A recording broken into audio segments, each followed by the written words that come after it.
What is good, everybody? Welcome back to Jump Dropper Sports. I'm your host, Shanti Stewart, and today we're reacting to the Carolina Panthers playoff game versus the Los Angeles Rams.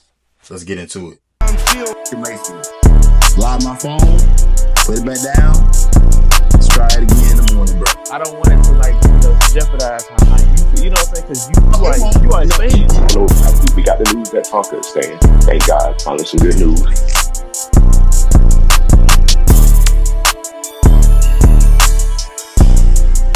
So the first thing I'll say about this game is that it lived up to every single bit of the expectations I have for playoff football.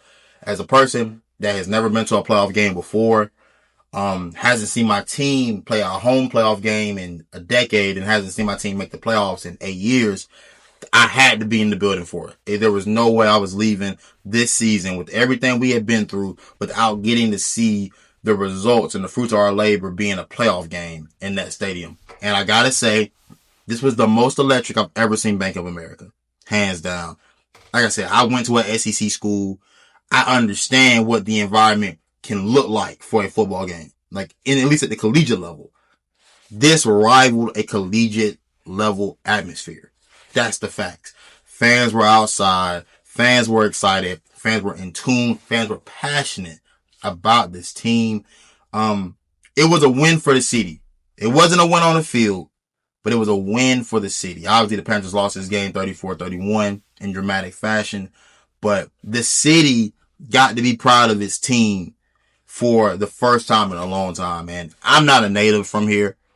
Obviously, I'm from the Carolina down south, the real Carolina, South Carolina.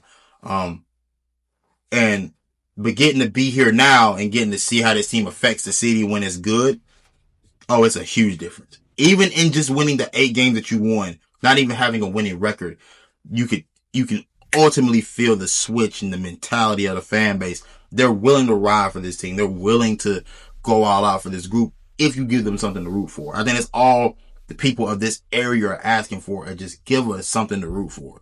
And I think it was a deserved. The performance they put forth was a deserved one for the fan base. You obviously want to get the win, and that's ultimately what matters. But then you talk about even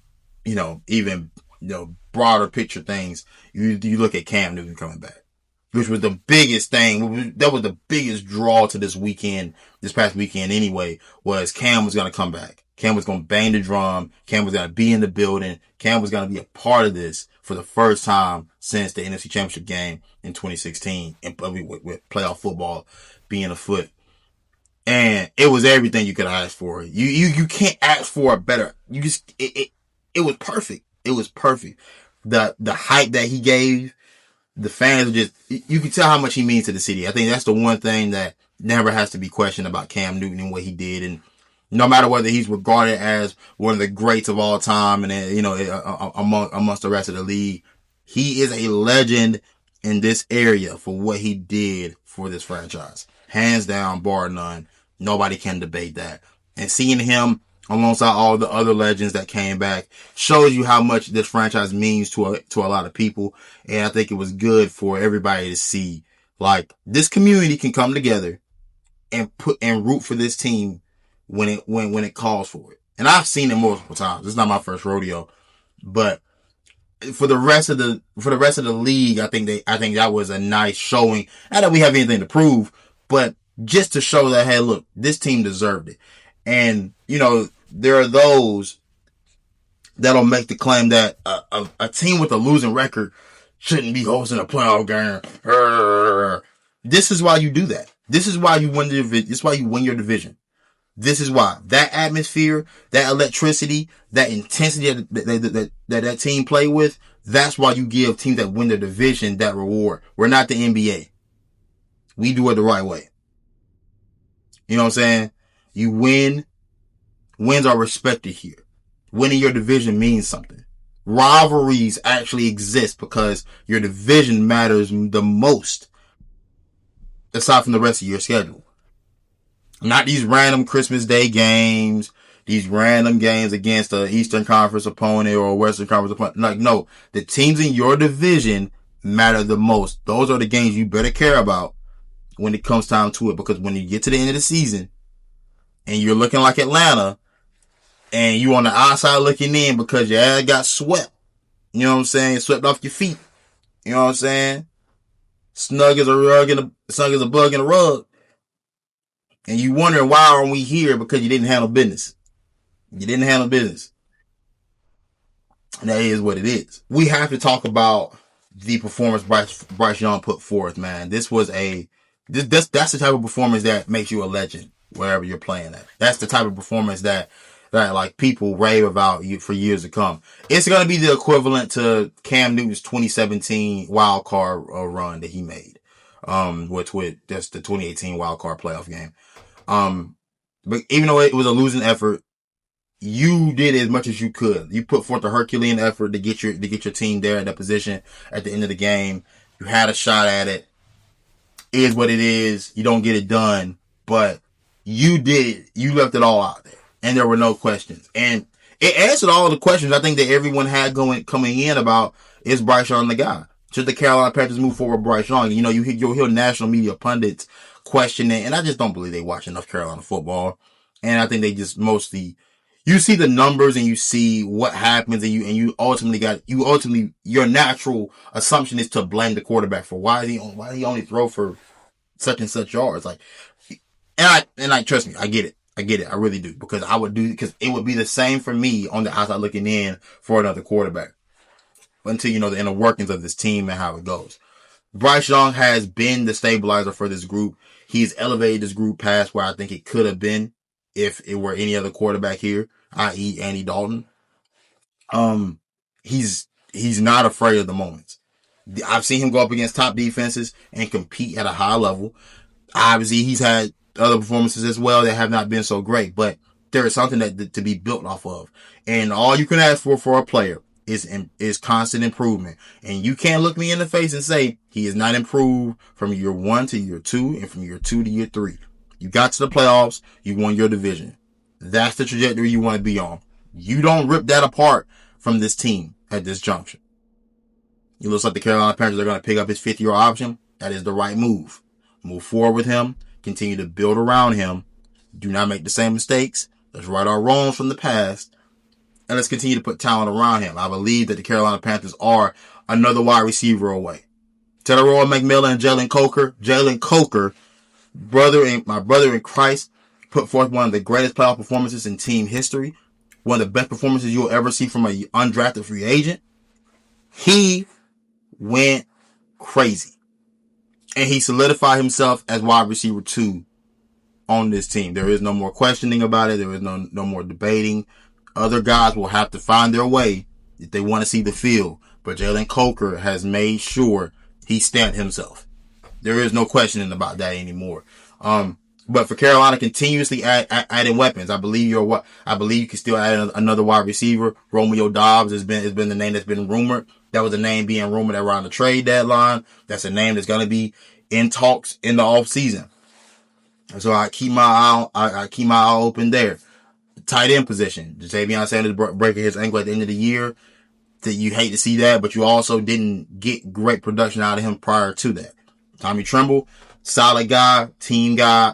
I like him. I like what he brings. Mitchell Evans, I like him. I like what he brings. You still need a number 1 tight end option that can make the game easier for your quarterback. That needs to be something you look at into in this offseason, whether it be the draft, whether it be free agency, attack those needs. And obviously the tackle position with Ike Ekwonu going down, that's going to have to be something that they're going to have to address as well. It's an unexpected position you'll have to address, but you will have to tweak that at some point. Look, I know people are very upset at Ejiro Evero for how that game ended. I know. I understand. I was in the stands. I saw it. Yeah, I was there. I seen it. I seen the prevent. I seen this, Matthew Stafford cutting through our defense like butter. I seen it all. And I know people were on fire. And I know they were very upset when they found out he got signed to an extension behind closed doors and the thief of the night. Like, you know what I'm saying? Like, nobody knew about it until the very end. But here's what I'll tell you. Ejiro Evero did what he was supposed to do this season. I'll give him that credit. because their defense was terrible in 2024. It was god awful. Nothing redeeming about it. Nothing good about it. It was awful. You then make it a middle of the road group, still without an elite edge rusher. And you're still searching for it. I think you may do what you had at inside linebacker as well. Christian Roseboom, I very much appreciate him. But we know that isn't the best we could do at that position. But I do want him on the team moving forward. I mean, make that clear. Trevin Wallace, fine, had a nice ascension this year. Still isn't quite what I think we're looking for at that position. Then you fill the holes with guys like Claude and Sherrillis, Bam Martin, Scott, others. There are improvements to be made. I think getting the best out of Mike Jack. I think kudos to Mike Jack and what he's done. And that back half of the season, Mike Jack was critical, and you don't get here without him.